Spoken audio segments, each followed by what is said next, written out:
Morning everyone, welcome to the 20th meeting of the Welfare Reform Committee in 2013. Could everyone please make sure that their mobile phones and electronic devices are switched off. We go to agenda item 1. The first item of business today is a decision on whether to take item 4, which is consideration of our approach to petition PE 1496 on the bedroom tax mitigation in private. Are members agreed? Okay, so we'll take that item in private. The second item of business is a decision on whether to take consideration of a draft report on the bedroom tax in private at all future meetings. Well, we'll have to be whenever it's on the agenda. Okay, is that agreed? Agreed. Right. And that brings us to agenda item 3. I can see it's going to be one of those mornings. And that's to take evidence from Dunedin Canmore Housing Association on its DWP direct payment demonstration project. I'd like to welcome Ewan Fraser, the Chief Executive, and Graham Russell, the Housing Services Director, and invite you to make an opening statement, and then we'll discuss it with questions from the committee, if that's okay with you. I'll hand over to you. Okay, thank you very much. I'll kick off just by putting into context some of the work we've been done, and I'll hand over to Graham to do some of the detail, who's been running the project on a daily basis. I think, first of all, I'd like to say I'll probably express our thanks to City of Edinburgh Council as well for working in partnership with us, because I think it would have been pretty difficult to work without the main local authority in Edinburgh, so very appreciative of that. We've also make the point our board have asked that we make it very clear we've taken a very practical approach and professional approach to this for the whole project from the beginning. What we've tried to do is make the changes to welfare work. You know, that was the sort of the whole point of the demonstration project, was to make it as successful as we possibly can. So we've taken we've resourced it properly and tried to be really positive about making the changes happen. What we've done is put politics to the side. From our point of view, as practitioners, as housing associations, we've put the politics aside and said, this is the law of the land, so let's make it happen. It's been very resource intensive and has been quite challenging. I will say that. You know, this has not been an easy project, so there have been a kind of range of challenges. Again, we've had to address a number of things, and we'll come back to detail of that. We have found some things almost impossible to manage properly. We have been, I think, successful in certain areas. Others have been really, really difficult to manage, and you can maybe come back to that. So I think one of the kind of key things that we also had to do was to share the information. So Graham has been on a speaking tour of Scotland for the last 18 months, basically. There has been a lot of learning, but the important thing was through Scottish Federation of Housing Associations, through Charter Ministry of Housing, etc., to make sure we go and speak to everybody, because our view, again, is what we're trying to do is to support tenants in the long term, and the more people that find out about the kind of challenges, the resources required, that information had to be shared. Eventually, when the further welfare reform is rolled out, the better positioned we are as organisations, the more protection we can give to tenants. So the sharing, we felt, was very important. We'd also just say that what we're saying to you is what Dunedin Canmore have found out during the demonstration project. There have been 5 other consortia involved across England and Wales. They've found certain things out as well, I'm sure, going through the process. DWP have been trying to pull the whole learning experience together, and they're marginally sensitive about individual parts of the country giving out their information. But I think you're asking us what we have found, and we'll give our statement of what we've found. We can't really speak for others as well, just to make that clear.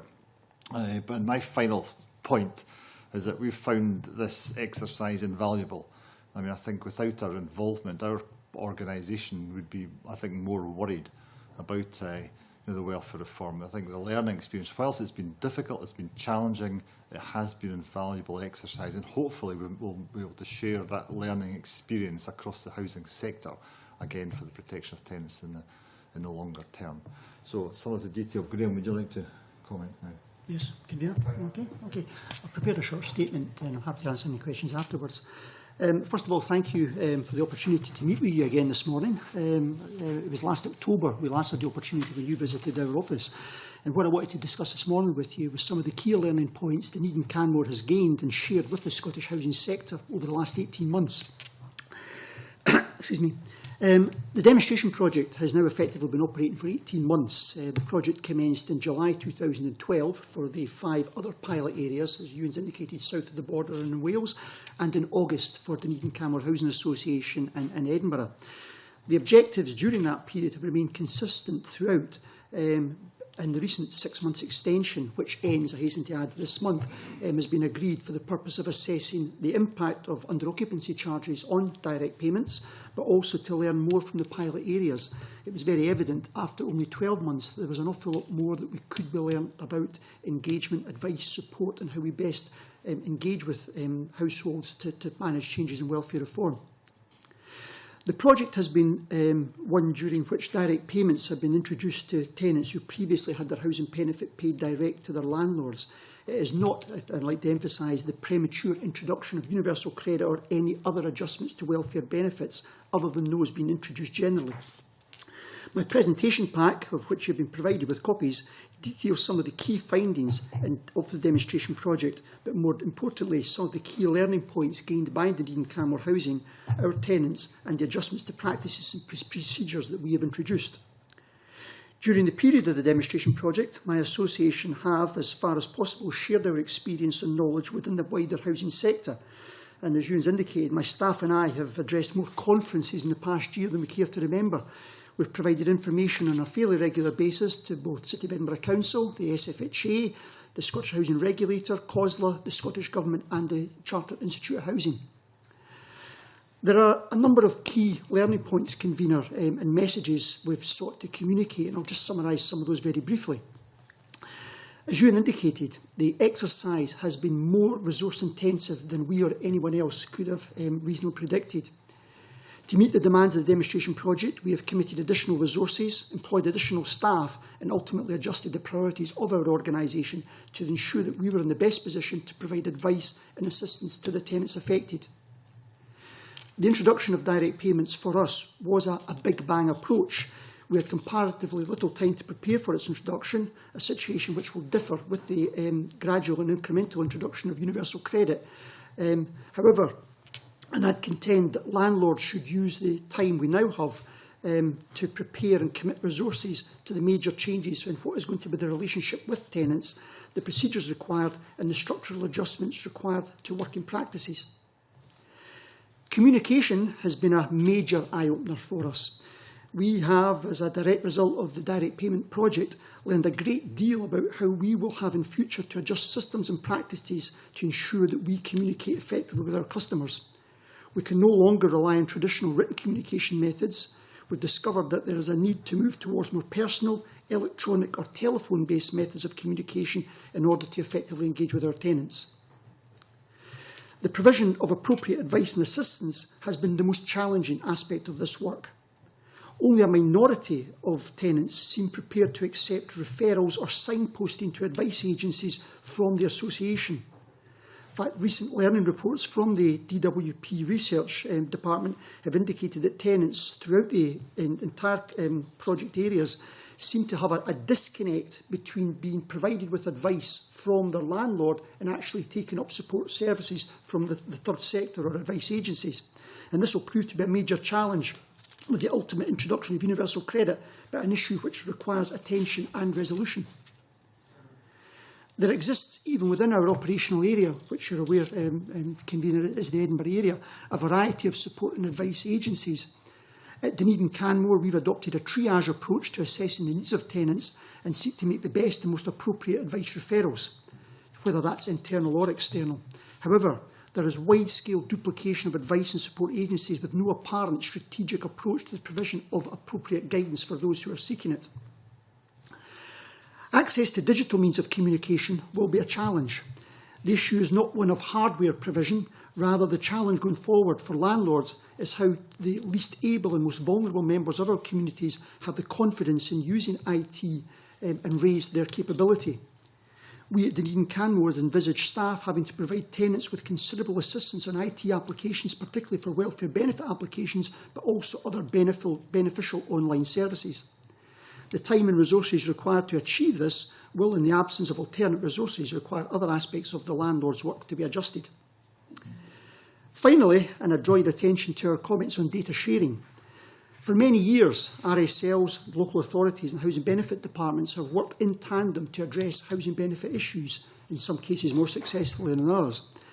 With the introduction of universal credit, new relationships and practices will require to be developed and devised if the benefits of customers are to be served. Universal credit places considerable emphasis on improving the capability and financial confidence of tenants, but the absence of coherent data sharing arrangements between what will be landlords and the DWP will not aid the traditional close working relationships developed over many years between ourselves and local authorities. Convener, a very brief statement. I'm more than happy to answer any questions relating to the direct payment project that I can, and if not, at this committee meeting, I'll certainly return with any other information that the committee wish. Thank you. Thanks very much to you both for giving us an overview of how things have developed since the project started, but more importantly from our point of view since we last came to see you in October 2012. And I recall when we came there was a few issues that you raised with us which, you know, alarm bells were starting to ring at that point, and one of them was around the sharing of information. I think it had become clear that there may be some sort of disconnect between the housing departments and yourselves, because people who could have been picked up as having difficulties who'd either gone to yourselves or gone to the social work department or housing department, you couldn't share information on that. Have those problems been overcome? Is there still an issue around that? That remains an issue. Effectively, when a tenant reverts to direct payments, we as the landlord won't necessarily know what their situation is. If their benefit has been cancelled or adjusted, the first we would hear about it was if that tenant then accrued arrears, because the relationship between ourselves and what is currently City of Edinburgh Council Housing Benefit Department has been broken as a consequence of direct payments in this particular situation. So it remains an issue, and it's an issue in which we have worked incredibly hard to raise the confidence of tenants and find other ways of communicating with them and giving them confidence. Yeah. Another issue that emerged was around money advice and assistance. You had someone seconded to you from Citizens Advice. That's still and I think there was always a sort of recognition that couldn't last beyond the term of the project. Has anything else emerged in relation to the facilitating of debt advice or other support which you're concerned about when you don't have that direct input from a staff member from Citizens Advice? You know, how big a gap is it going to leave when they're no longer there? Right. Well, we're in a fortunate position that the association managed to receive additional funding from a trust fund to engage that advice worker for the next few years, so that the immediate threat has been removed. I think the issue there is simply the scale and the time that's available for the number of tenants that are required. I think, as I alluded to in my brief statement, providing advice, the sheer volume of advice and the variety of advice that's required would prove it to be a challenge for any landlord, irrespective of their size. The advice worker that we have seconded from Citizens Advice works with us 3 or 4 days a week just now, and he's fully engaged in money advice issues. We also have within our association 5 welfare rights officers. That was recently supplemented. We've got some funding through the SLAB funding arrangement to 5. And these staff members are fully engaged in general welfare benefits advice, but also addressing some of the issues that are arising from direct payments. I think that the challenge going forward will be, as more and more individuals experience the consequences of changes in welfare reform, as direct payments and potentially universal credit starts to impact, there will be a crying need for more and more independent financial advice. And I think, as I alluded to, as I sit here just now, I'm not confident that even within Edinburgh we're geared up and have sufficient resources to cater for what will be the demands that come forward. You raised that at the time. Sorry, I'll come to you in a minute. You raised that at the time when we met with you, that you were aware of just how important having that person there was, but we knew from that point that not every housing association, especially the smaller ones, were going to be in a position to have that kind of support and advice available. You still have that concern? Yes. Yeah, Ewan, We have that concern, but I think I would suggest Dreen Canmore are quite lucky in the sense we are an organisation of reasonable size, and we've got a board as well, I think, recognise the needs of tenants, and I think recognise almost as if you're on it is a housing association, but it is a business. And we have to see if we invest in the right areas for staff, then we can help run that business. And what the business is to support our tenants, but to keep the roof over their heads, but also to get rent collected and get that in. So by giving and investing in appropriate advice to tenants, we can help that process. So I think we've got enough of a mass as an organisation ourselves that we can afford to invest money in the right areas. An opinion is I don't think a lot of organisations are maybe big enough and have the financial capacity to do that, and I think they'll struggle more than we are struggling. But Graham's quite right. Across the city, people sometimes don't come direct to the landlord to get into trouble. They like to go for independent advice, and I think that's where the problem may well lie. Yeah, I'll go to Jamie. Thank you, Convener, and thank you for your evidence, gentlemen. It doesn't seem all that long ago that we were with you at your headquarters, but surprised to hear it was October last year. I want to raise the issue of switchbacks, the issue of where a person can go from direct payment to them as an individual back to direct payment to the registered social landlord. And I understand that at the start of the demonstration project, criteria was agreed, and it was different criteria for each project area. And I think the criteria you were using was where rent had not been paid by the 25th of the following month. Yeah, and also if the tenant had been contacted on a number of occasions and not engaged or come to an agreement in terms of satisfactory repayment arrangements. I suppose the question arising from that, though, and will have wider implications not just for you as a housing association but for other housing associations going forward.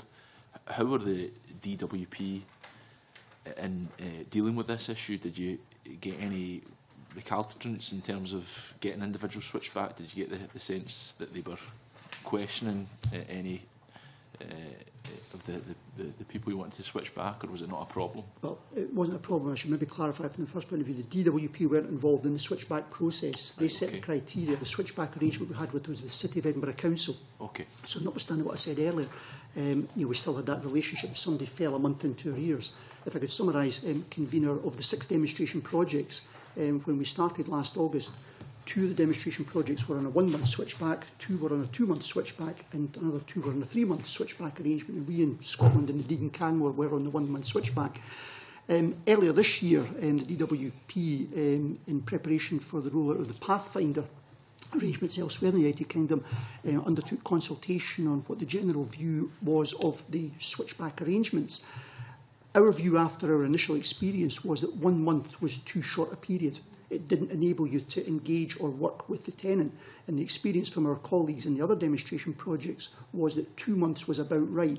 If somebody fell into arrears, at least a landlord had the opportunity to engage, provide advice and assistance and work with them rather than reverting to switch back. As a consequence of that consultation, I understand that Pathfinder arrangements and what is proposed for the rollout of universal credit will involve largely a 2-month switchback. So in some small way, Dreen Canmore's participation and the demonstration project has aided what will eventually be the switchback arrangement once DWP take responsibility for these arrangements. So, the DWP didn't have a role in the switchback? No, they didn't. No. They're likely to in future? They will. Under universal credit, yeah.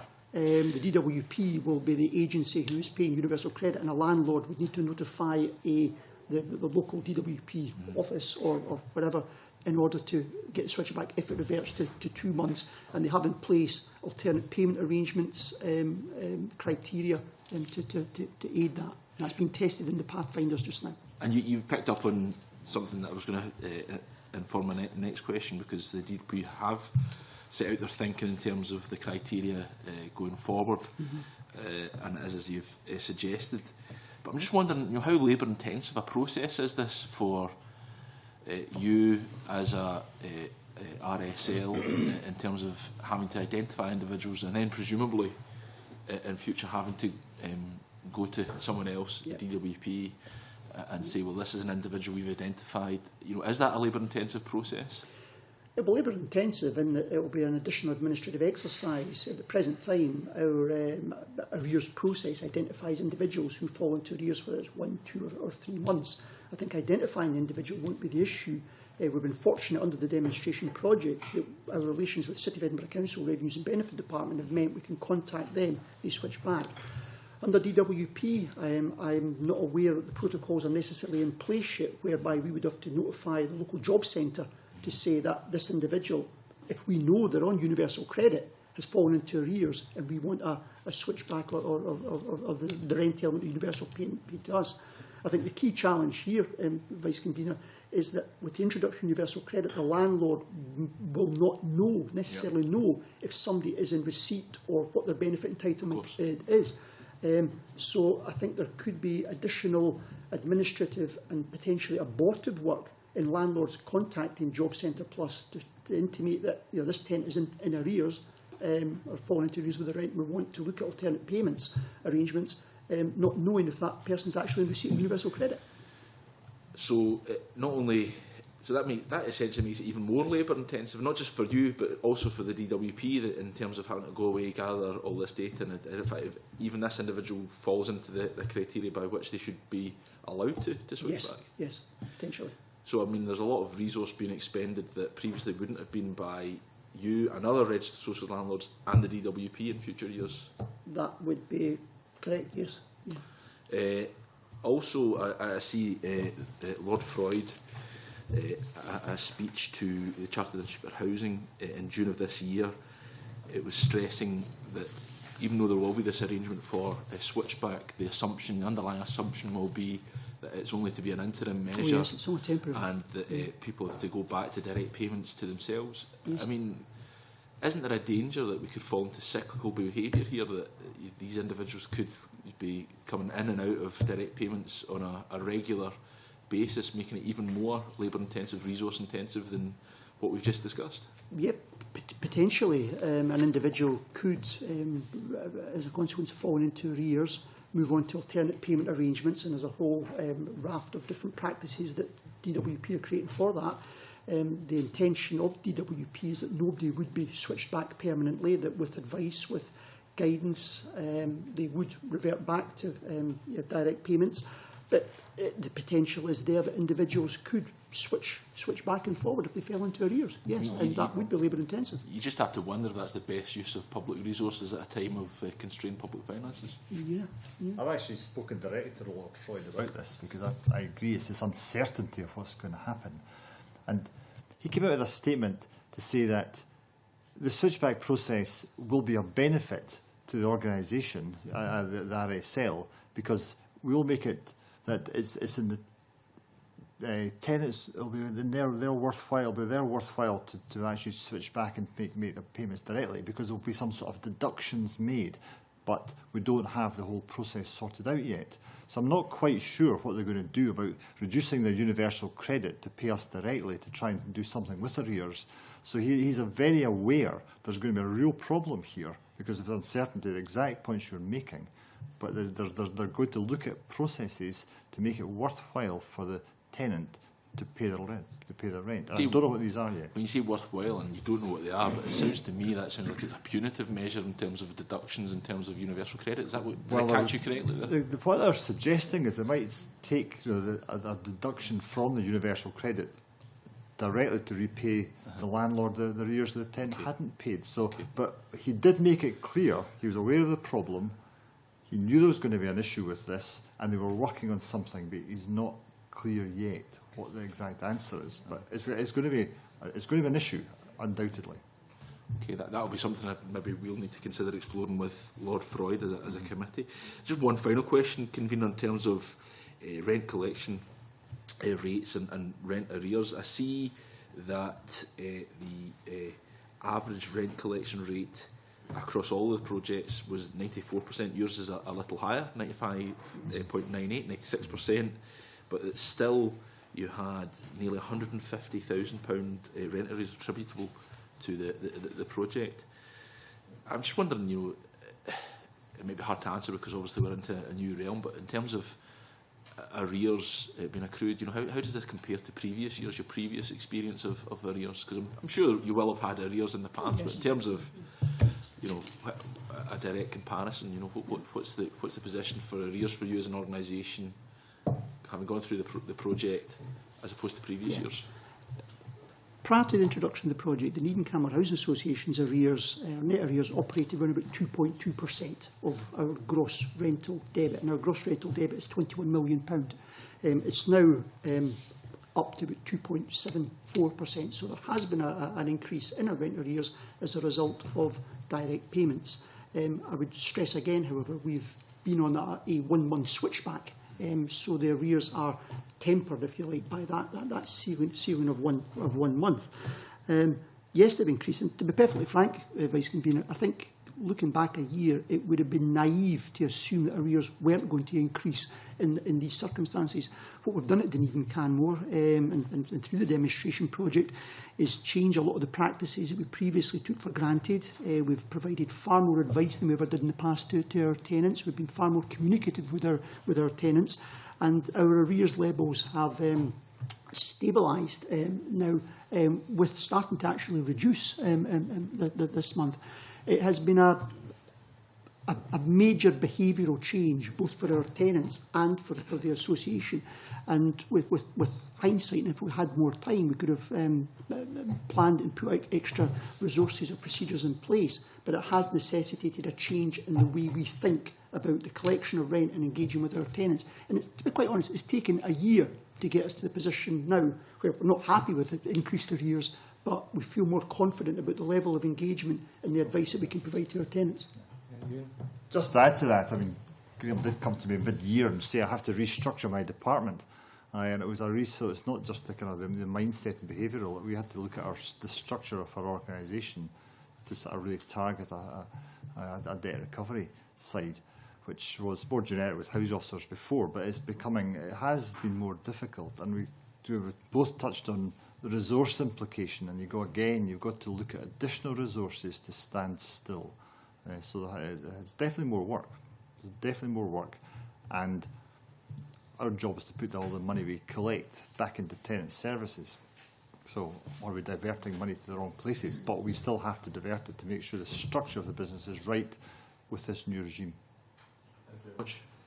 Okay, Linda, you wanted to ask a supplementary? No, Well, it's sort of been followed, so I'm happy to wait if there was others before me. I'll come back. I'll go to Kevin then.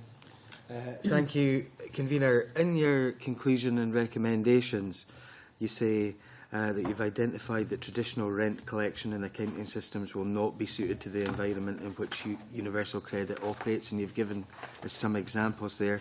And you say that it has been considerably more resource intensive than originally anticipated. Now, you've talked about restructuring of departments. You've talked about additional funding from trusts for advice services. We know from our own visit previously that you were pretty well organised in terms of cooperation between the City Council and Citizens Advice and others. Have you estimated how much this has actually cost you and your partners to deal with this project? In terms of additional administrative or staff costs? In terms of additional administrative and staff costs, and any other associated costs as well, which you would not have had to bear if you were not participants in this project. I'll be quite frank, Convener, we've not, neither has the DWP, asked us for that detailed assessment of the actual cost. It has been not inconsiderable, however, both in terms of additional resources committed and the deflection of services towards this project. I couldn't with any confidence say to this committee what the total cost of the project would be. It would be significant. Significant, yes. How many additional staff do you think that you have put into this, other organisations have put into dealing with this demonstration project? From our perspective at Dunedin Canmore, it's either putting in additional staff, and I mentioned some are funded by trusts, and we've rejigged the department. Could we ask how much you got from the trust, sorry? Heaven's sake. Sir Robertson Trust provided that. I think over 5 years, it's about £100,000 over a 5-year period for that. But we've effectively employed the equivalent of 4 additional members of staff, both in a welfare rights capacity, an administrative capacity, and rejigged and recalibrated some of our staff complement. Just to go on to that, we've also looked at our IT systems as well. So it's a very, very good and searching question you've asked, because you know, we will at some stage, because we've been on a pilot project, we've been learning, so we were getting some funding to help us learn, but you must think of who the other organisations who are going to have to do this. So we've had a little bit of funding, but we do work with a lot of trusts to try and get money to give additional support to tenants all the time. But I think if you look at the IT system, we look at our customer service centre, we look at our debt recovery team, and we've been just kind of reshaping the organisation as a whole. We could go and look and try and get further information for you. We haven't actually worked out the final figure yet. Our view was, if this welfare reform is here to stay, we've got to make adjustments to suit our organisation going forward, and there will be a cost to that to run the business. But it's a very, very good and searching question. I mean, I think that would be really useful, and obviously those costs are going to have to be borne by other associations across the country as this is rolled out. And it might be a little bit more difficult. In fact, it won't be a little bit more difficult. It will be very, very difficult to access other funding from trusts. You'll be beating one another up to get to the trusts, I would imagine. Also, you're in a position where you're a fair-sized housing association. How do you think that the smaller associations and cooperatives will manage to deal with these changes? If I could say, convener, I mean, as mentioned in my introduction, in the past year or so, my colleagues and I have spent a considerable amount of time speaking to others. There are benefits come from the size of Dunedin Canmore. The critical mass that we have enables us to employ additional resources. Smaller associations, the traditional housing association in Scotland that's got 1,000, 1,200 houses, probably know their tenants better than we do, or better than large-scale local authorities. Where they will find the resources, I think what they will require to do, and starting as soon as possible, is forge alliances with local support agencies, with citizens advice bureaus, which in the past maybe haven't had prominent relationships with. But I think if they don't have the resources, they're going to have to think differently about the engagement with the third sector, the voluntary sector, the advice sector, and how you make effective referrals from them to that third party. One of the key things that we've found is that on those occasions where the advice is either more specialist than our staff can provide, or it would be inappropriate for us to provide that advice about debt management, for instance, that there seems to be, and it's common I think across all the demonstration projects, a reluctance or a trepidation on the part of tenants to take up that advice when we're signposting someone else to someone else. I mean, we find that regularly over half of those who we make referrals or signposts don't turn up for interviews with a third party. And I'm not yet sure how we broach that issue of raising confidence with tenants and saying, look, there's somebody here to help you. We can provide you with the means of gaining that benefit and advice, but you've got to take it on board yourself. And I think that'll be a major challenge moving forward. I think perhaps some of the smaller, more locally based associations might be in a better position than we at Dunedin Canmore are to have those community links should the support exist in their communities, more so than we do. But again, if they're over-reliant on other advice services who are already stretched as well, that might be difficult. Yes. Having met with some housing associations based in the North East and Aberdeen yesterday, some were saying that they'd already employed additional people to deal with the bedroom tax aspects, and that's where I'd like to go next, because in your paper you say that 75.9% of those in the participants in the demonstration project have paid their bedroom tax, 44.8% in the case of non-project participants. Yeah. Can I ask, is that maybe because you have had more intense working relationships with those participants in the I project? think undoubtedly that is the reason. I think it's that, the raised awareness about the responsibilities of paying rent, but I think our level of engagement with these tenants over the past year has, I think, given them a heightened level of awareness about responsibilities and rent payment that they perhaps didn't have in the past when they had direct payments sent to themselves. So it would be fair to say then that the folk that you've been working intensively with have in the main been better at paying the under occupancy charge, the bedroom tax, and those who you haven't worked intensely with have been less likely to pay. Haven't had the opportunity to work intensely with. Yeah. Yes, I would suggest that is the case. Yes. So in terms of the bedroom tax alone, really what we're looking at is some intensive working across housing associations and local authority housing departments across the country to ensure that folks actually are helped to try and get them to pay that bedroom tax. Is that? I think if the potential exists that they can pay it, yes. Those who, I'm quoting in these figures, are individuals who clearly either have made choices, and our association have helped a number of tenants downsize or reduce their bedroom tax. We've also helped tenants apply for discretionary housing payments.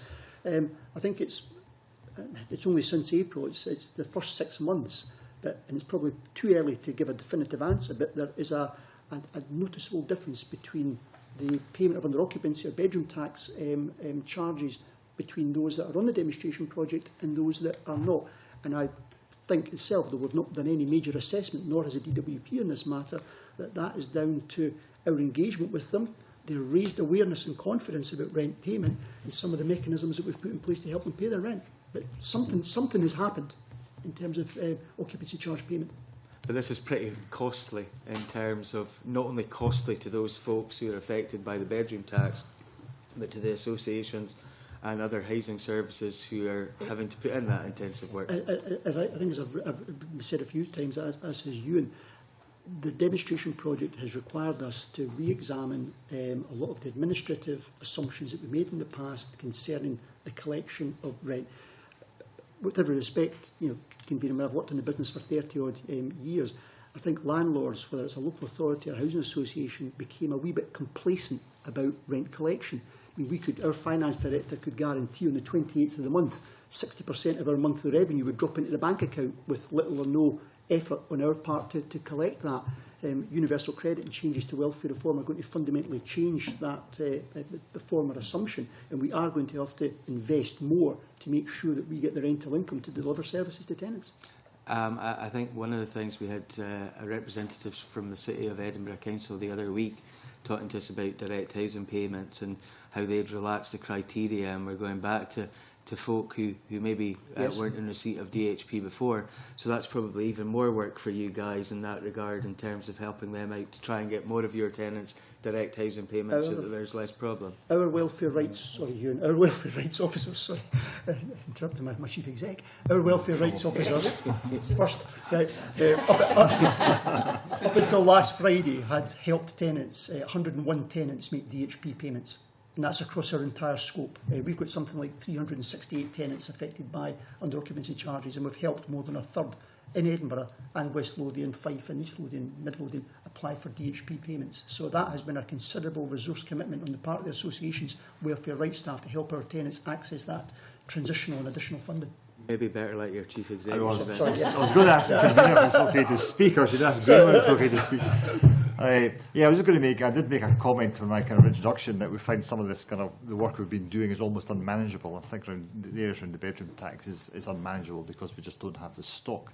But I think it goes back to the kind of the things we've been saying, is that if you look at the responsibilities of paying rent, and I think a lot of tenants are really just realising it is their responsibility to pay rent, and there's a real educational element coming here, and that's all going back. We've got to support the tenants, we've got to get away from this the automatic welfare system coming straight to the landlord, and it gives some sort of responsibility back to the tenant, and that's through no fault of the tenant. It's just the way the system's worked for many years. So I think there will be a huge resource to just get people accepting the fact that they have a responsibility to pay for the house they live in, but they will be supported in means of making payment. And we've had representation again. One particular MSP came along and said we've got somebody came to their surgery and they said they had a plastic bag full of letters they were scared to open. There was a lot of people really worried about this change. So I think we've really got to use our resources to work more closely with tenants, to let them understand the kind of the processes. But also, we've got to take a long-term view of the kind of housing stock or allocations processes, and we can't do it overnight as being expected of us. Just one final question, Convener. Obviously, big bang change. It seems to be costing you quite a fair whack of money to implement this. You know, also, you've seen a rise in arrears. So more administrative costs for you, a rise in arrears. Obviously, that affects your cash flow. Are we at a stage where that is affecting your future investment in your housing stock? If this were to continue in the same vein, would that affect your plans in terms of refurbishing your existing stock or going forward to build new housing in the future? I think the financial management of our organisation is a lot more difficult, undoubtedly. What we've got to be very careful is we know we've got an income. We now know what that income is, and we had to put a cap on this rise of arrears was going up. I think, and Graham's department has restructured. We've now got a cap, and that's hopefully will start coming down. But it hasn't to date affected any investment in the property. So we're still putting our kitchens in, our new central heating systems, all the things you have to do to properly maintain the houses we have achieved to date. What it has done is given a degree of nervousness to financial institutions who would invest in housing associations. So I'm finding it a little bit more difficult speaking to the banks to say, we're getting grant to build houses, we need some private finance as well, and they're looking, well, how risky is this? Can you do your management processes allow us to invest more money in you? So I think there is a degree, I don't know exactly the degree of nervousness, but there is a degree of nervousness among the financial institutions to put money into housing associations, which should stop new build programmes going forward. We haven't been stopped to date, but we haven't stopped investing in and maintaining our properties. But that's only because I think being involved in a demonstration project, again in my introduction I said it was invaluable experience. It's allowed us to make these changes, spend a bit of time working out how we can manage our finances more strictly, and then target money in the right areas. It's something over the next 2 or 3 years. It'll be interesting to see how this goes, but it's going to be hard work. Thank you, Convener. Before going to Ken, there's just one question myself as a small one. He might not be able to help me with this, but if you can get the information to us afterwards, that would be useful. You mentioned around 100 people who you'd help to get DHP for. What would your normal level have been in previous years? I mean, would you have an average? Infinitesimal, quite quite honestly. small, I mean, I can check with my welfare rights staff. I mean, you'll appreciate, Convener, discretionary housing payments have existed for some years. We would have applied for them, or my welfare rights staff would have applied for them previously in very rare and unusual circumstances. Yeah. I think would be helpful to the committee if we could get a sort of quantifiable figure so we can compare what you're dealing with now to what the citation had been previously. If you can do that for us, that would be really helpful. I'm more than happy to. If I can provide you that information, I'll provide it through your clerk. That's great. Thanks so much. Yeah. Ken. I can also thank you for this report. Do you mind if I just ask a few basic questions about it? Simply, I wasn't a member of the committee. I had the advantage of coming to visit you last year.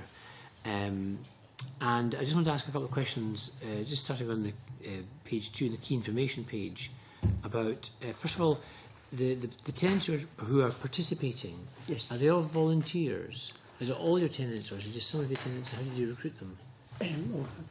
Explain to me what the position was. A year past May, Dunedin Camor and City of Edinburgh Council agreed to participate in this project. The DWP and their research organisations at that time wanted a sample of not less than 2,000 tenants to make it statistically valid. Dunedin Canmore, having volunteered for the project, did our sums along the City of Edinburgh Council, and we only have 1,800 tenants in Edinburgh who met the criteria of being in receipt of housing benefit, who were between the ages of 18 and 59, and that was the criteria. All 1,800 tenants were notified initially by the local authority because they were the payers of housing benefit. And one of the criteria they had to meet was they had to agree to provide the local authority with a bank account details so that money could be paid into their account. If a tenant didn't agree to participate by providing that information, then we couldn't pursue them because the council couldn't pay housing benefit into their bank account. As a consequence, there were originally something like, out of the 1,800, 1,020 were participating in the project. That has gradually reduced as a consequence of the switchbacks over the past year down to the number we're looking at now. Volunteer, I suppose there was a degree of self-selection in the sense that if somebody refused to give the Housing Benefit Department the information bank, they couldn't participate. We weren't in a position that we could force anybody to move on to the project, so there was that degree of volunteerism. However, the selection of tenants that we have in the demonstration project, the 1,000 that started, were a fairly representative cross-sample of our tenants, ranging from those who were on part benefit, in work receiving part benefit to meet their housing costs, through to individuals who had in some cases, quite profound housing needs and vulnerabilities, who were supported by agencies that we work with. So I'm fairly confident, Convener, that the selection of the 1,000 tenants, and even those that are still involved today with us, are a fairly representative sample of our tenant base. But you're right, there was a degree of volunteerism or self-selection at the very outset. And to some extent, that has continued because if somebody, because it was a one-month switchback, I think I alluded to the point in my paper, some individuals have made a strategic choice, knowing full well if they fall into arrears, it will switch back after a month, and then they pay us the arrears back in an incremental manner.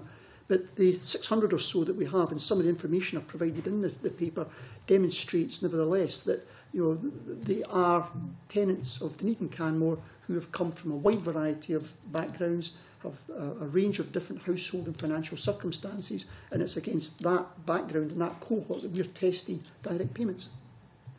That's very helpful.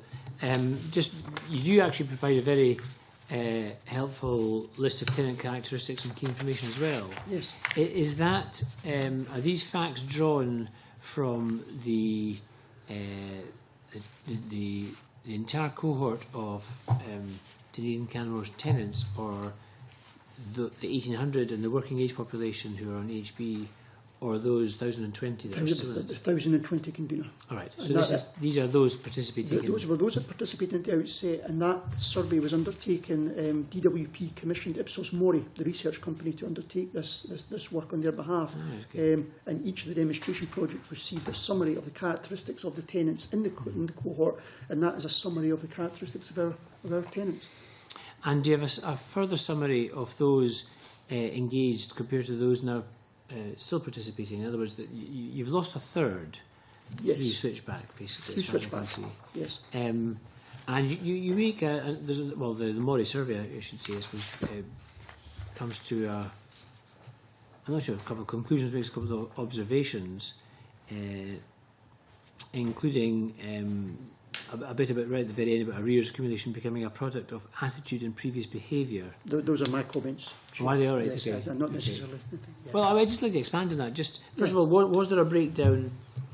Did the survey cover those who participated and those who then? No, this survey was undertaken at the very commencement of the project. What I can confirm is that the DWP, partly as a result of the extension of the project, have commissioned Ipsos Mori to undertake additional research work, and I understand that will be published probably in the spring or summer of next year. And what they're particularly interested in is assessing the circumstances and the reasons for anybody who was switched back, and also for those who didn't participate. So I think in the fullness of time, it will probably be next year, there will, when all the research is pulled together, be more information made available. And in the public realm, I've not seen it, I've not been involved with it, about the teasing out the particular reasons why people went into arrears, why they switched back, and what some of the challenges have been from them. And that is one of the reasons for it being an extended research project. So just a couple of very brief points for these. It says that 83% of participating tenants have a functioning bank Yes. account, but I thought they all had to participate. Some, that was at the start of it, some have had bank accounts initiated since then and taken up the advice to develop those. Yeah. Okay. Yes. Yeah. Just to go back to the it's page 3 if you think, you've got two graphs. One is national switchbacks, one is national picture. Yes. That's What is that national picture? I don't understand it. I don't understand what it's showing us. the national picture. That the first one's rent arrears and the second one's switchback. That is the Rent TWP arrears. provided that. I beg your pardon, I didn't highlight that. That's rent arrears. That is the compendium of all the arrears and all the switchbacks for all the 6 demonstration projects. Over a period up to payment 12, which was June of this year. And that was the general trend of rent arrears and switchbacks for all 6 demonstration projects during the first 12 months of the project. Right. And for Dunedin Canmore, do these graphs represent a fairly... Would your individual figures be quite similar to these? Not dissimilar. Our arrears have been marginally less, and our switchbacks, because we were on a 1-month switchback, the gradient was steeper, and then it levelled off a lot quicker than others. And just again, look at that, the national rent arrears, which is declining slightly in the trend. Does that include those in switchback paying back their arrears? I understand it does, yes. Right. So is it declining because now they've switched back, they're actually better at paying off their arrears? I would assume that was the case, yeah. Sorry, I'm just asking about you, make sure I understand it. What's a switch forward on which you've had 24 and 10 reneged? Switchback is where a tenant falls into arrears and their housing benefits paid to us. Switch forward is where, having had the opportunity to work with them, we put them back on to direct payments. We took the decision very early on in the association, and most landlords did the same, that if somebody fell into arrears, it wasn't a question of them being damned to be on switchback. We worked with some of these tenants, worked out what their arrears problems were, got them to repay some of the money on an incremental basis, provided them with the advice and information required, and that is a switch forward. They've switched back, and now they've switched forward again. And we've had to date 24 of those, but 10 have again, the community made the earlier point, reneged already, and we've had to switch back. So they've been switched forward, switch back, switch forward again. Yeah. Did you ask all the 300 or so that have switched back to switch forward? That's an opportunity that's been presented to them, and if they engage with us, if they start to pay off the arrears they've accumulated, then of course we would consider that.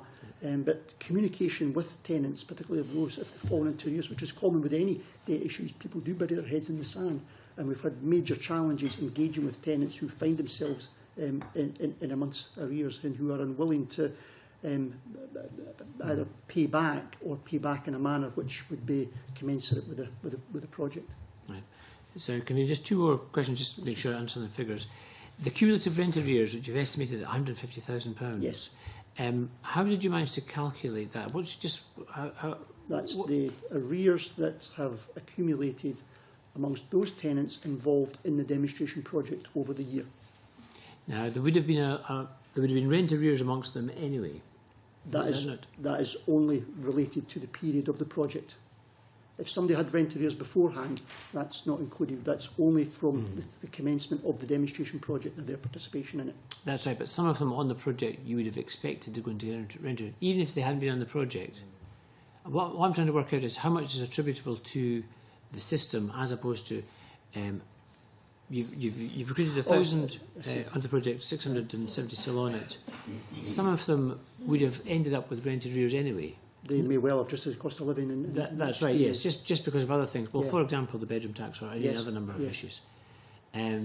So what I'm trying to work out is, have you subtracted an estimate for those who you would have expected to get into rent arrears? No, and I think it would be very difficult for us to identify what the other reason for the arrears is. We're on a month switchback here, so for the vast majority of the 300 or so tenants, that £149,000 equates to 1 month's switchback. We haven't had the opportunity to analyse, would they have gone into arrears anyway, or was there any other reasons for the arrears accruing? But those 149 are attributable to the demonstration project from its commencement. Right. That yes, because they're the people on the project. But for example, they include people. Although you've had a very interesting fact about the 75% of participants have paid their bedroom tax in full. The bedroom tax is impacted on all of those members. Oh yeah, well not all of them, because some of them aren't affected by the yes. bedroom tax. That's true. Out of the, Some, yes. I mean, Dunedin Canmore has 4,500 tenants. We've got 368 affected by the bedroom tax. It's only a small number, but it's another number there. And sorry, just one final question then about just about the detail of this.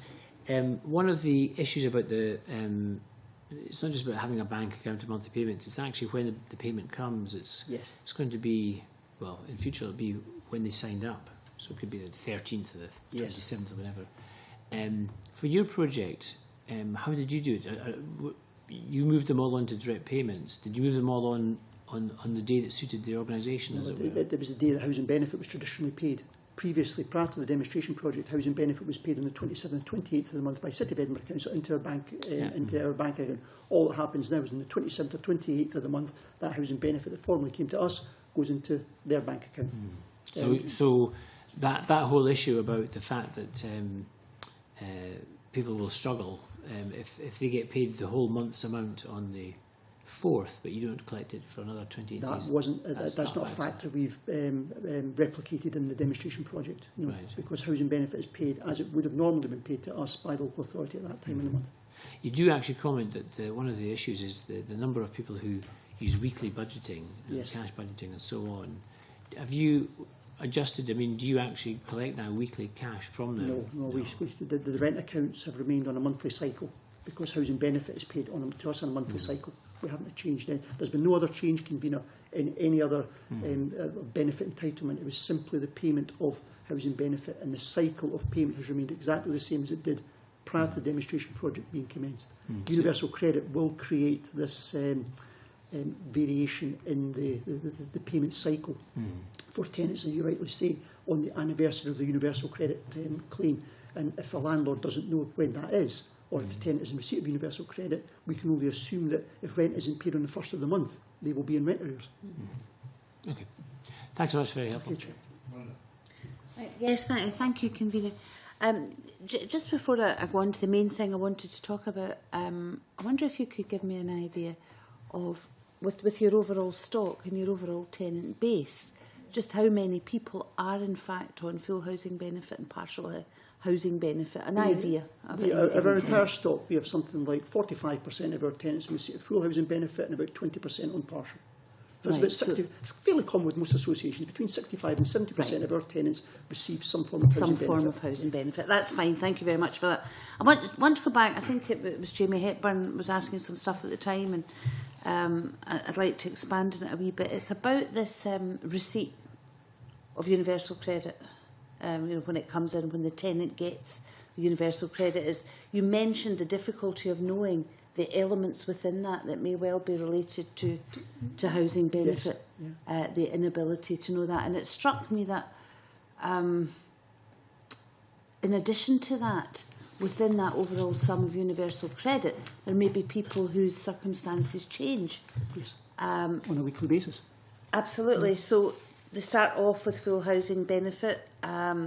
They might get work, they get partial housing benefit. You might get one of the 35% who've never had housing benefit before, hit hard times and end up there. So there's that difficulty of knowing what's actually due for housing benefit, if you like, and what you have to collect.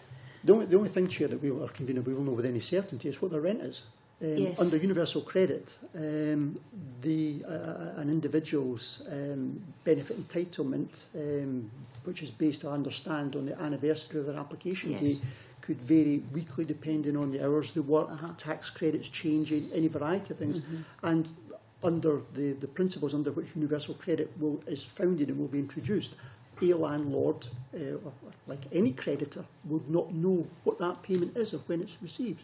Yes. So I think that I made the point in my paper and in my presentation to you that the link which has existed for a generation now between landlords and housing benefit departments will be broken, and we will need to forge new relationships and new ways of working with effectively DWP and Job Centre Plus, because they'll be the ones that are administrating universal credit. Yeah, I mean, the Chartered Institute of Housing, when they gave us evidence fairly recently, were saying that they foresaw that difficulty for many of their members about the knowledge of what was actually due for rent, or indeed any particular component of rent. Yes. Yeah. Which leads me on to, it was the last of your conclusions and recommendations about the sharing of information being critical between revenue benefits, RSLs, etc. And you were saying earlier, Graham, about the need for sometimes for your staff now having to check with the Job Centre Plus and all different things. We don't at present, but we could in future. Right, sorry, I picked that up wrong. That's going to have to happen. Now, that all sounds very straightforward, the effective development of data sharing arrangements, etc., etc. And that's been a debate that's been going on for many, many years. I'm not suggesting for 1 minute it'll be straightforward. Exactly. I think it'll be our major challenge. You look at it and you think, absolutely, that makes sense. But then you look at all the different component parts involved, and the constantly changing circumstance of all these individual people. But there's also a data protection element would come into that, I would believe, because if somebody's getting a lump sum that's changeable dependent on their circumstances, there's a bit of me that says, well, you know what, it's actually none of your business what's in there. And you're as long as you're getting your rent. You're perfectly right. And all the other component parts, what business is it of theirs? What part of the rent is for this or that, or for the bedroom tax or whatever. So it seems to me to be a great theory that, as I say, we've all been talking about for years and years and years. But there's restrictions there that would not allow it to work in practice in that way. Yeah. I mean, the parallel would be if one of our tenants isn't receiving any benefits, what right is it of us as a landlord to ask them what their wages are? And the way in which universal credit is being established and its founding principles will be that is a tenant's monthly salary from Job Centre Plus or whosoever. We as a landlord, the only certainty that I will have, as I've reiterated, will be your rent is due on the first of the month. And I think that will, for a lot of landlords, including ourselves, be a major cultural change. The certainties that we've had in the past about housing benefit dropping into a tenant's rent account should have been received benefit, with the introduction of universal credit will go, and landlords, as we've learned, are going to have to adopt new practices, new procedures, and, dare I say, I think adopt a more robust and commercial approach towards rent collection than we've done in the past, while still providing advice to those who need it. Yeah, and my final point, Convener, is, if I remember rightly, one of the great benefits, to use that word in a different sense, great benefits of universal credit, according to Lord Freud, Ian Duncan Smith, is the simplicity of it. Yes. In terms of the recipient. Yes, from the recipient's perspective, yes. Yeah. And in terms of administration. Yeah. I just wonder if you have a view on that. The welfare benefit system that I've been and my staff have been used to working with for many, many years is overly complex, prone to failures, as this will be. From a personal and professional perspective, the underlying principles of universal credit make common sense. It's a simplified system, it's one payment, it places some degree of responsibility for the financial affairs of a household on the house and the householder. From a landlord's perspective, the challenge will be changing a culture which has existed for more than one generation, that your rent is due on the first of the month. Any landlord sitting in front of this committee would say to you that we have tenants who don't think they pay rent and they never have paid rent. And I don't think, as a housing professional, that is a healthy attitude or state of mind for tenants to get into. That one of the single most important elements of their tenancy is the payment of rent, but they think they don't have any responsibility. And I don't think, as landlords, we're fostering a sense of responsibility within our households if we perpetuate that. So I agree in principle with a lot of the underlying principles of universal credit. I think from a landlord's perspective in the collection of rent, I think we've got major challenges in front of us, because it is going to fundamentally change what have been long-held certainties that we've held. And I think the next few years and the lead up to the introduction of and roll out universal credit are going to be a real challenge, and landlords are going to have to use the time between now and then to prepare and think very carefully how they're going to engage with their tenants and make this work. Otherwise, there could be serious problems. I think putting systems in place which are simple is actually quite easy, but there's a cultural change. And if you remember that we are dealing with people in greatest housing need that need most support. I mean, I think if you it boils down to the people we do house, has struggled with a whole range of different things. So to put a simple system in place, but then to get somebody to come in and change the way they've worked for years, that's the difficult bit. The cultural change is much more difficult than creating a simple system. Thank you. Alex. Thank you very much. It's interesting to come into the discussion at this point, because I think there is a rights issue here in relation to tenants. And I don't think we should be prepared to suggest that people's rights should be suspended just because they're on benefits. But I would like to, it's the nature of these meetings that we jump around a bit, and I wanted to go back and take up an issue that we've discussed already and explore it a wee bit further in a slightly different way. You said in your opening remarks, Mr Russell, that you were surprised to discover how poor the relationship between the landlord and the tenant had been prior to the introduction of the trial, and that you indicated that the work that had been necessary as a result of the trial had significantly enlarged and improved the relationship between landlord and tenant. Was that the view you...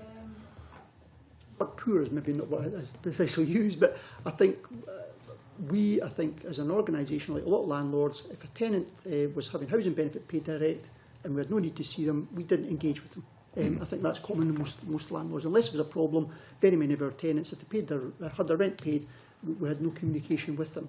I think the demonstration project has required and forced us to engage with tenants who previously we had very little engagement with, who had very little communication with, we knew very little about them. I mean, we've uncovered issues concerning our tenants during this demonstration project about the household circumstances, about issues of vulnerability, issues revolving domestic issues, which we had no idea of before because we had no formal engagement with them. There was no need for us to engage with them, and nor did they have any need to engage with us because their rent was being paid. So it has, to some extent, changed the relationship between ourselves and a number of tenants. And I think as universal credit is rolled out, and touching on the points I discussed earlier, and changes that relationship and functionality between landlord and tenant, I think all landlords are going to have to look differently at the way in which they communicate and understand their tenants. Yeah. We've already, under previous lines of questioning, touched on the resource issues, yes. the implications, both in terms of workload on the ground and, of course, yes. the cost of covering that yes. additional workload. And I accept that there is an issue there. But in terms of the improved relationship that you have, how constructive has that change been? Very positive. I would suggest that for many of our tenants, the association in the past was a remote landlord who they reported repairs to.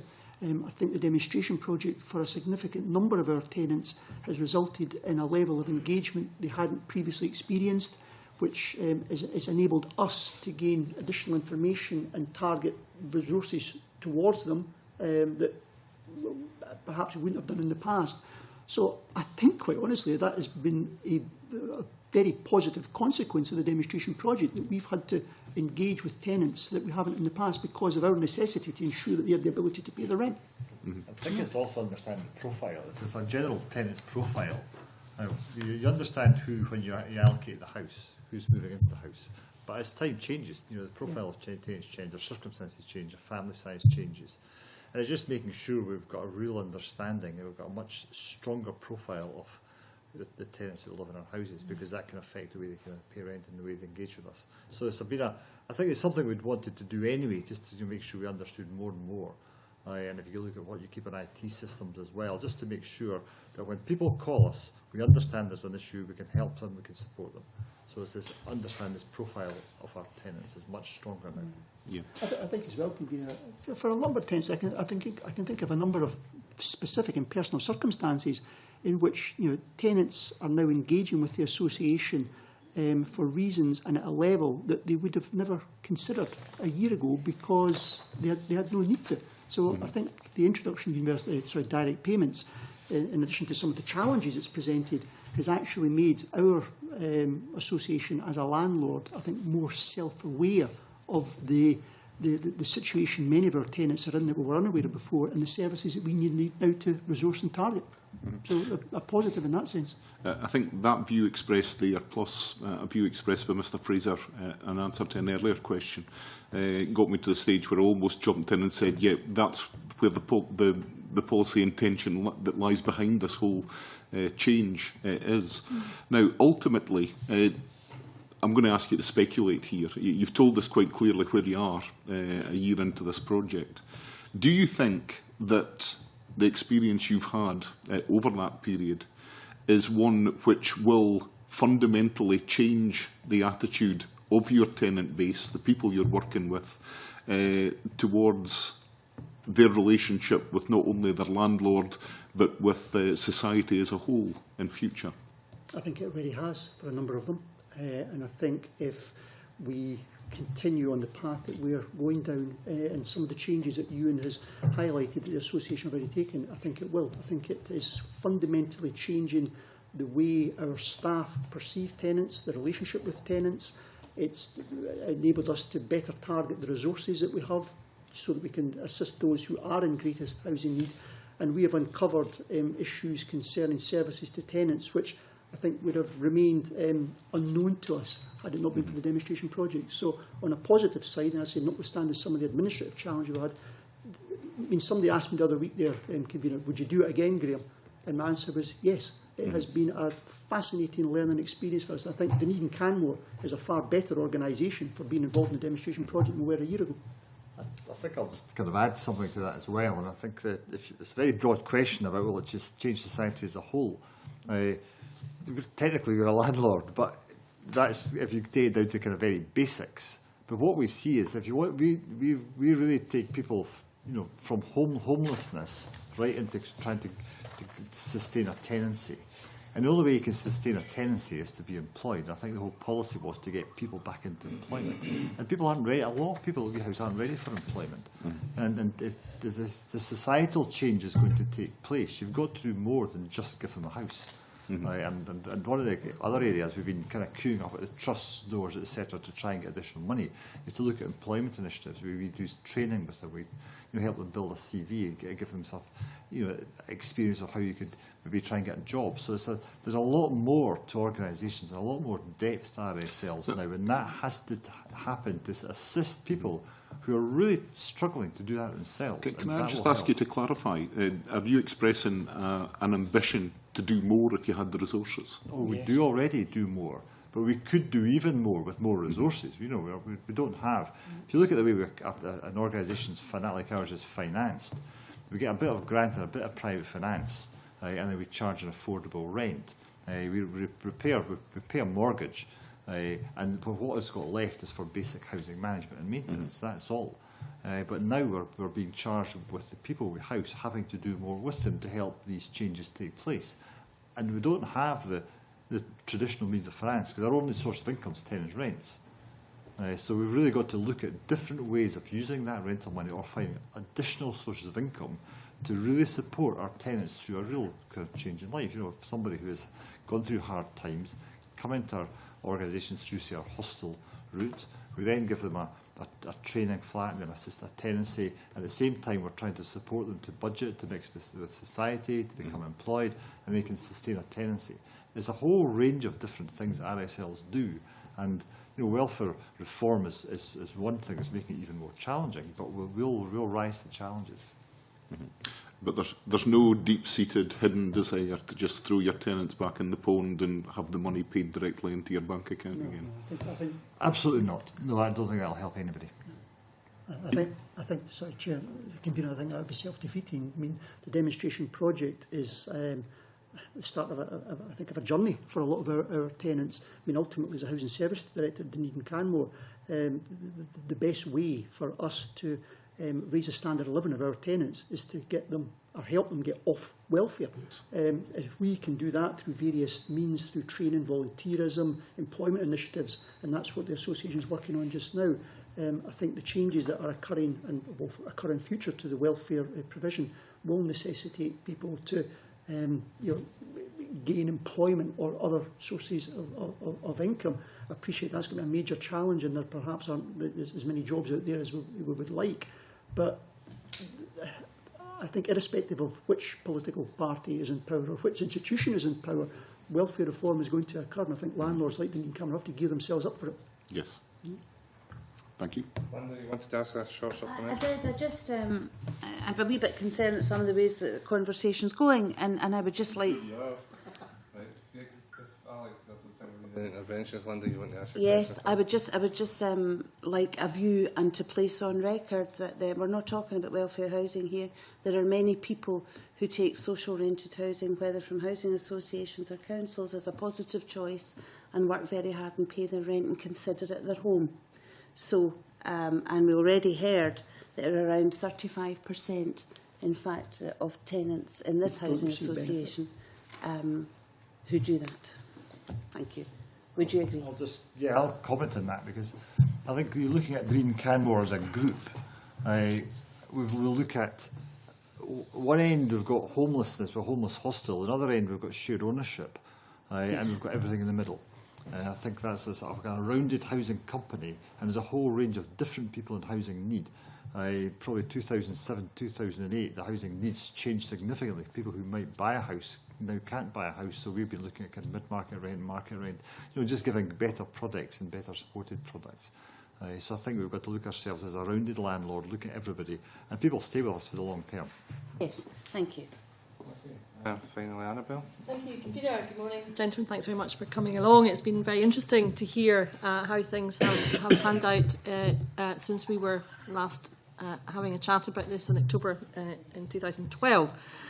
I have a few questions, if I may, picking up really on some of the discussion this morning. And just for a point of clarity, maybe it's something that's axiomatic from your report. What is the position with respect to the tenants that were participating or are still participating in the demonstration project, which is to expire at the end of this year, I understand? What will be the position of those tenants? Will they continue with the new system? Will they go back to the old system? They will continue with the new system. They'll continue with the new system. We've discussed this with City of Edinburgh Council, and we're in agreement. We're going to write to the tenants, say thank you for participating in the project. If you want to revert back to direct payments, you notify the local authority to do so, and the money would come to us. However, if you want to remain on the status quo, you're welcome to do so.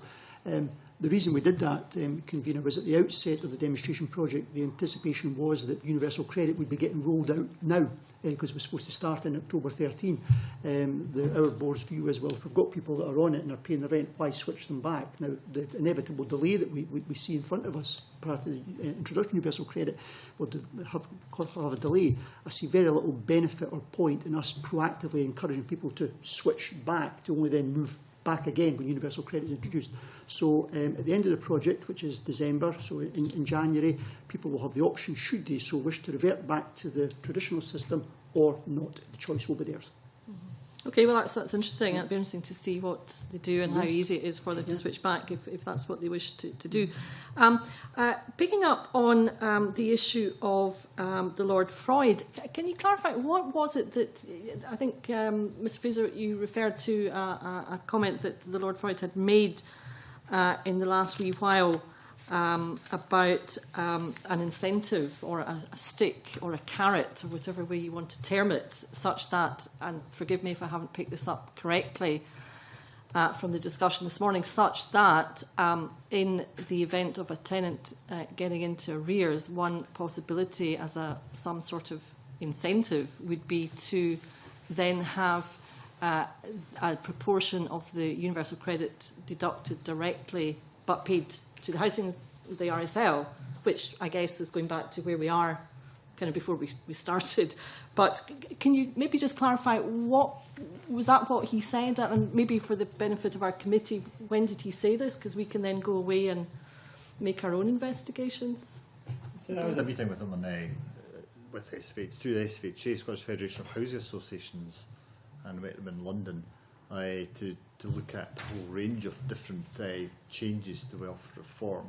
And our point, well, the way I was coming from it was how manageable the process is, because we've always said we'd take a practical and professional approach and make the management practices what we're interested in to make it work. And his view was that the system should be more simple, which is a point that I think has been picked up.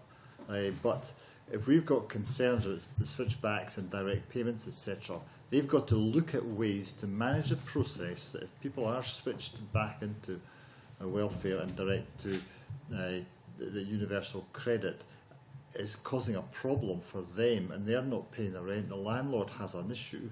They've got to look at the way that the landlord is protected, but also the tenant is encouraged to engage more with the landlord and actually pay the amount of universal credit they are given for the rent. They're encouraged to pay it directly to the landlord without the intervention of DWP.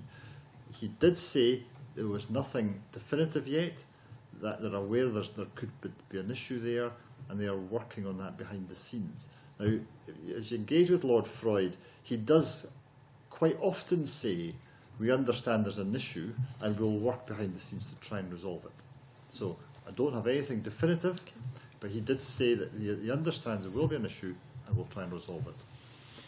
Okay, thank you for that. We all wait with bated breath, and perhaps the committee will be making our own inquiries. Another issue that I wanted to inquire about was the issue of exemptions, because we haven't really dealt with that, I don't think, this morning. What exemptions are we anticipating to direct payment, if any, that would be of relevance to RSLs like yourselves? Convener, a year ago when our association first got involved in the demonstration project and the early planning of it, at one point in my early meetings down in Birmingham, the general mantra was there would be no exemptions. Everybody was involved. Now, I think as a direct consequence of the research undertaken in the demonstration projects, the DWP's mindset shifted quite considerably. It's clearly evident from the work of the demonstration pilots that there are individuals out there who, with the best will in the world, cannot manage direct payments. The last figure I heard was, well, the DWP accept that perhaps 30% of claimants won't be in the position to accept that. There will, however, be advice and assistance provided. But I think there's been a fundamental, almost a seismic shift in thinking over the past 18 months from a situation at the outset where everybody, irrespective of their circumstances, will be involved in direct payments through to one now. And as I said, as a direct result of the learning exercise from the demonstration projects, that there are individuals out there with the best will in the world cannot manage direct payments and understand, and that's why the Pathfinder projects are being introduced throughout the length and breadth of the country, that there will be mechanisms in place to help those who cannot manage direct payments, and there will be alternate payment arrangements put in place. So I do not envisage, with the introduction of universal credit in the next 2 years, that everybody will be on direct payments. I think there's a cohort of society who cannot manage. However, the assessment of how that is assessed and who makes that decision, I'm currently unclear about. The Job Centre Plus and DWP will be involved, as will be the landlord. But the mechanisms of how that work, I couldn't comment on. Okay, thank you for that. And again, doubtless we will make further inquiries. The last issue I would like to raise is the issue of the absolute critical importance, as you have termed it yourselves in your report to us, and has been evident throughout the discussion, many of the technical aspects this morning, of adequate data sharing arrangements between RSLs and the DWP. I also note your comments earlier that financial institutions are becoming a bit nervous in terms of investment opportunities in the housing sector, in terms of the housing sector in areas such as yourself, where there is a lot of uncertainty, and there's a lot of uncertainty about how arrears will be collected, how information about arrears will be arrived at, how management of data of the switchback will be managed, how quickly that will be done, how effective that will be, and so on and so forth. And that comes back to this arrangement, a workable arrangement with the DWP.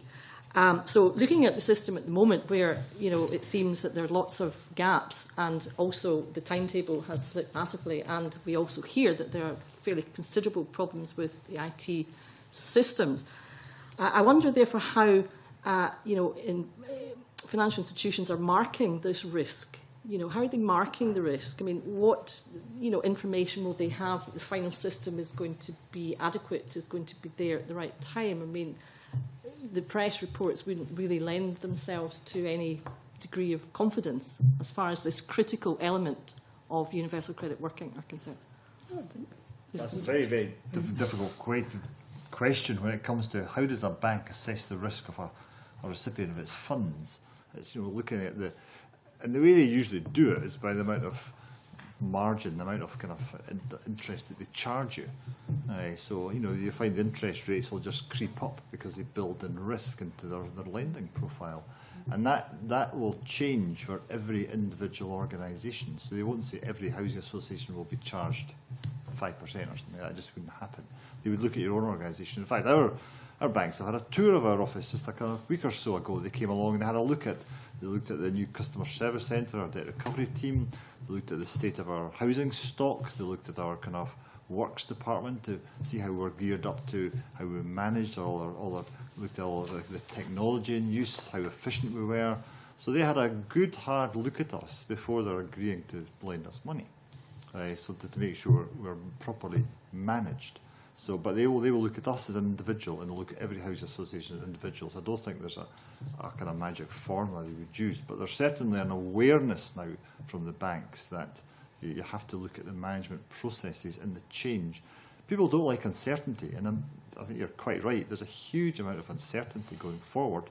I think we are a bit of ahead of the game because we've been involved in the demonstration project, so we are taking steps probably more quickly than others.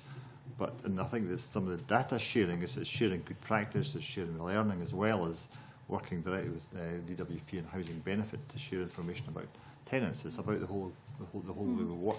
Has there been any, just to follow up on that point, has there been any evidence of any potential downgrading at this point? You know, because people are looking at this system in terms of where we are now, and you know, it's fair to say that Dunedin Canmore is a demonstration project. We've also discussed earlier in our discussions this morning, the fact that for other RSLs who are not part of the demonstration project, who have not had help with meeting costs to change systems and hire more people and so on and so forth, they've got quite a big step ahead of them should all this come to pass, which, you know, Dunedin Canmore is already a wee bit further down the road, not least because of the assistance provided. So I just wonder if there's been any talk in the circles that you mix in terms of the investment side of things that really financial institutions would be quite seriously worried, and there might be already downgraded sort of discussions going on. No, I didn't say they were seriously worried. I think there's a sort of degree of nervousness. I think is different from being seriously worried. I think there is a discussion, but the Scottish Housing Regulator is also taking a big interest. They're kind of monitoring very closely the arrears rate levels and the financial capacity of organisations. So the regulatory side of things is trying to gather information and again distribute that and work much more closely with the sector.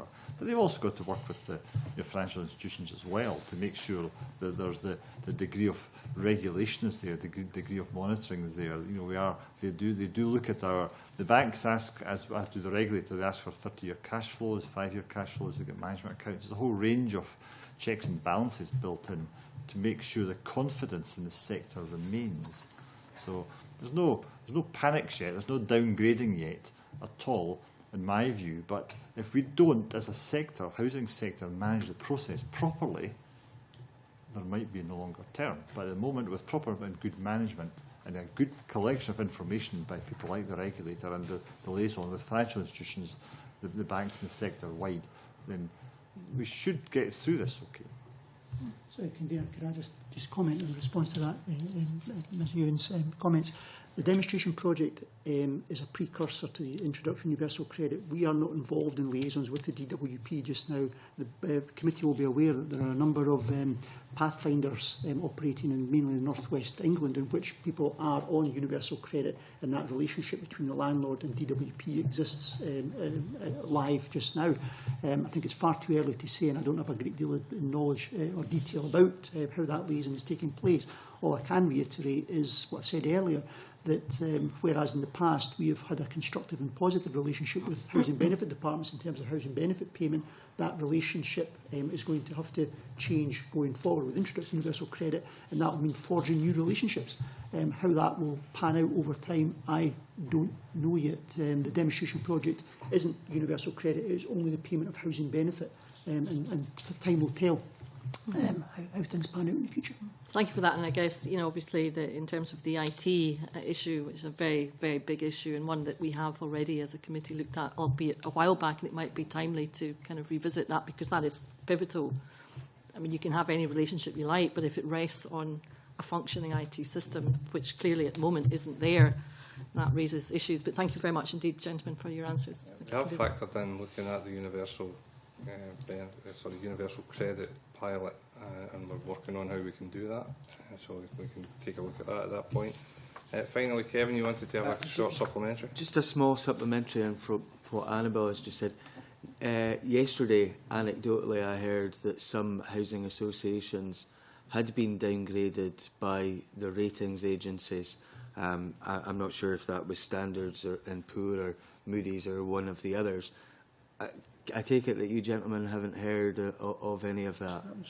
No, the Scottish context is we don't really get the same grading. I think they downgrade because some of the huge English RSLs are looking at kind of bond markets, and I think these big financial institutions tend to grade them more in that case, but the Scottish ones aren't really that great in that size. I think it would be very useful for us as a committee to find out if there has been any downgrading. I realise that this is more likely south of the border than north of the border, and also to find out if that downgrading is because of other issues or whether welfare reform has acted as the real risk factor for that downgrading. Kevin, I think we can get that checked out as soon as we can. That seems to have exhausted our questions. Is there anything you want to add before we conclude? No, Chair, I'll furnish your clerk. Yeah, that would be useful. If you could get us the information on the increase in DHP and also the additional costs that you've incurred in terms of running the project, that would be really beneficial to our work. Okay, but can I thank you both very much for coming and being so candid with us about the project and helping us by informing us of just how things have rolled out since we first met with you a year ago. And it may be that we get an opportunity to get more information from you at some point as things move forward again. Yes. But thanks very much for your time this morning. I appreciate it. Okay, thank you very much. And if there's any kind of points or you reflect on later, don't hesitate to contact us and we'll try and Okay, that's really helpful. Okay. Okay, our next item of business is in private, so I'll suspend the meeting for 5 minutes until we get the opportunity to discuss that.